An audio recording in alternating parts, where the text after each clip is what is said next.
അങ്ങനെ ഞാൻ റൂമിൽ ഇന്ന് ഭക്ഷണം കഴിക്കാൻ നേരത്ത് മേഡം വിളിച്ച് കുട്ടികൾക്ക് ബർഗർ മേടിക്കാൻ ഒരു 20 ദിനാർ തന്നു. ഞാൻ നേരെ പുറത്തേക്ക് ഇറങ്ങി ബർഗർ മേടിക്കാൻ വേണ്ടി പോവാണ്. അപ്പോൾ നല്ല ചൂട് കാറ്റാണ് അടിക്കുന്നത്. ഇപ്പോൾ സമയം ഇവിടെ 8 മണി, രാത്രി 8 മണിക്കാണ് ഈ ചൂട് കാറ്റ് അടിച്ചുകൊണ്ടിരിക്കുന്നത്.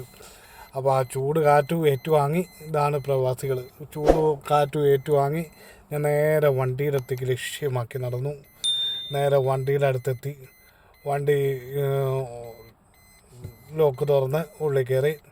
ഡാഷ്ബോർഡിൽ ചൂടടിക്കാൻ വേണ്ടി മറച്ചു വെച്ചാൽ അത് എടുത്തു മാറ്റി വണ്ടി സ്റ്റാർട്ട് ചെയ്ത് അതൊന്നും എടുത്തു മാറ്റിയിട്ട് നേരെ വണ്ടി എടുത്ത് സ്റ്റാർട്ട് ചെയ്ത് നേരെ ലൈറ്റൊക്കെ ഇട്ട് ഇനി നേരെ കടയിലേക്ക് പോവാം, ഷോപ്പിലേക്ക് പോവാം.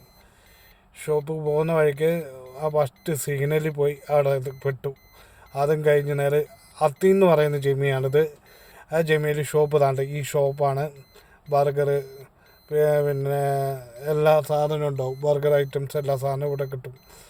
അപ്പോൾ ഇവിടുന്ന് സാധനം ഞാൻ മേടിച്ച് ഓർഡർ കൊടുത്തത് മേടിച്ച് വണ്ടിയിൽ വെച്ച് നേരെ ഇനി കൊണ്ടുപോയി കൊടുത്ത് ഫുഡൊക്കെ കഴിക്കണം, നേരെ റൂമിൽ പോയിട്ട്. ഇതൊക്കെയാണ് പ്രവാസികളുടെ ജീവിതം. അടുത്ത വീഡിയോ കാണാം. ബൈ.